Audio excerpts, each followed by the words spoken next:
It was supposed to be a quiet night, until one phone call changed everything. Dr. Michael Turner, a 44-year-old neurosurgeon at St. John's Medical Center in Chicago, had handled hundreds of brain surgeries in his career. But that night, something felt different the moment the emergency line rang. "Doctor, we have a critical case. Brainstem tumor, patient collapsing fast." He rushed through the silent corridors, fluorescent lights flickering overhead. The emergency ward was buzzing with tension. Nurses were prepping, machines were beeping, and fear lingered in the air. The patient was Mark Reynolds, 42, a father of one, brought in unconscious after severe headaches and a sudden collapse.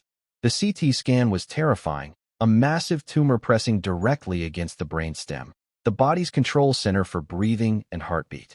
Turner studied the image silently. He had seen tumors before, but this one was deep, invasive, and deadly. One wrong move could kill the patient instantly. In the waiting room, Mark's wife, Emily, looked at him with trembling hands. "Doctor, please save him." Turner nodded gently. "I'll do everything humanly possible."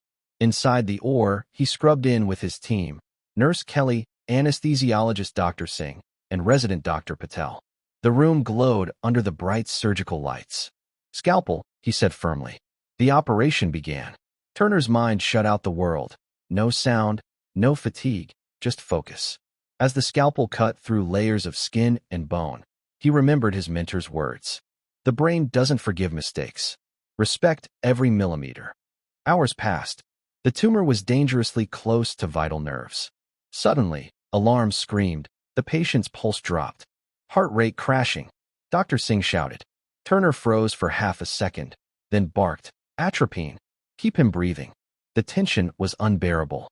One misstep, and the man on the table would never wake again. But Turner didn't flinch. His eyes stayed fixed through the microscope. Slowly, the heart rate stabilized. The beeping turned steady again. Relief washed over the room. 10 hours later, as dawn broke through the hospital windows, Turner whispered, "Tumor out." When he stepped outside, Emily rushed to him. "Doctor." "He made it through surgery," Turner said softly. "It's not over yet, but he's alive." As he walked away, sunlight touched the hallway floor. He knew the hardest part was still to come. For Dr. Turner, surgery wasn't the end. It was the beginning of a new battle. The first 48 hours after a brain operation determined everything. Mark was now in the neuro-intensive care unit, surrounded by machines monitoring every heartbeat, every breath. Turner barely left his side. "Doctor," Nurse Kelly whispered. "His oxygen levels are unstable." Turner scanned the chart. Swelling. The brain was reacting to the trauma of surgery, a common but dangerous complication. If pressure built up, it could crush vital areas. "Start mannitol drip. Elevate his head 30 degrees. Keep him stable," he ordered. Every decision mattered. One delay could erase 10 hours of work. Turner hadn't slept in almost 36 hours, but his adrenaline kept him going. That evening, as he reviewed scans, Dr. Patel approached. "Sir, what if he doesn't wake up?" Turner looked at him firmly. "We don't think like that. We fight until the body gives up, not us." But deep inside, fear clawed at him. The pressure readings were rising. The monitors beeped erratically. "Prepare for decompression," he said suddenly.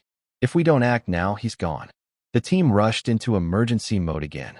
Turner reopened the wound, carefully relieving pressure around the surgical site. The swelling eased slightly. The monitors steadied. Finally, after hours of tension, Mark's brain waves stabilized. Turner sighed in relief. It was 3 a.m. when he finally sat down in the quiet hallway, his scrubs soaked in sweat. Nurse Kelly brought him coffee. "You never stop, do you?" she said softly. She smiled faintly. "Not when someone's counting on me." For Turner, medicine wasn't just science, it was war. And tonight, he'd won another small battle. Smiled faintly. "Not when someone's counting on me." For Turner, medicine wasn't just science, it was war. And tonight, he'd won another small battle. Days passed. Mark was still unconscious. Turner visited every few hours, checking his pupils, his reflexes, his brain activity. Each time he whispered to himself, "Come on, Mark, wake up." But stress was eating away at him. He hadn't been home in days. His wife called, worried, but he barely answered. His daughter's birthday had passed. He'd missed it again. He sat in the hospital cafeteria, staring at a cold sandwich he couldn't eat. Am I saving lives, he thought, or losing my own in the process? Late that night, the alarms blared again. Mark's vitals were dropping, brain fluid buildup. Turner rushed to the ICU. His team scrambled. Shunt lines blocked. Dr. Patel shouted. Turner's hands moved faster than thought, unclamping, flushing, stabilizing the pressure. It worked. The line cleared, readings normalized. Nurse Kelly exhaled. You did it again. Turner didn't respond. He just stared at Mark. I didn't come this far to lose him now. The next morning, Emily approached him in tears. Doctor, do you ever get tired? He smiled weakly. Every day? But when you're holding someone's brain in your hands, there's no room for tired. That night, while reviewing the scans, Turner finally broke down, silently, alone. Not because of failure, but from the crushing weight of responsibility.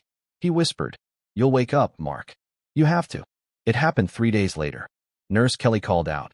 Doctor, he moved. Turner rushed into the room. Mark's right hand twitched slightly. His eyelids fluttered. The EEG monitors showed activity. Turner's heart raced. Mark? Can you hear me? A faint sound escaped Mark's throat. It wasn't clear, but it was something. The room filled with cautious excitement. After days of silence, there was finally a spark of life. Turner stayed by his bedside, adjusting medication, monitoring vitals. Hours later, Mark opened his eyes fully, disoriented but alive. Emily burst into tears. He's awake. Oh my God. Turner smiled gently. Welcome back, Mark. You gave us all a scare. The next few days were filled with therapy, slow progress, and hope. Mark began to move his arms, whisper short words, and recognize his family. One evening, as Turner visited, Mark said softly, You didn't give up on me, did you? Turner replied, That's not what we do here. For the first time in weeks, Turner allowed himself to breathe. He looked at his team, exhausted, proud, and united. A month later, Mark walked, slowly but steadily, down the hospital corridor, supported by his wife and daughter. The entire neuro team clapped as he passed by. For them, it wasn't just another patient recovering. It was proof that their sleepless nights and sacrifices meant something. Dr. Turner watched quietly from the side. He didn't like applause. His satisfaction came from seeing life return where there was once only fear. Mark stopped and turned toward him. Doctor, you gave me a second chance. Turner smiled. No, Mark. You fought. I just helped guide the way. Later that evening, Turner stood by the hospital window, looking at the Chicago skyline glowing against the sunset. For a moment, he thought about the countless surgeries ahead, more risks, more pain, more battles. But tonight, he allowed himself one small victory, one quiet breath of peace. He whispered to himself, In the fight between death and life, we chose life.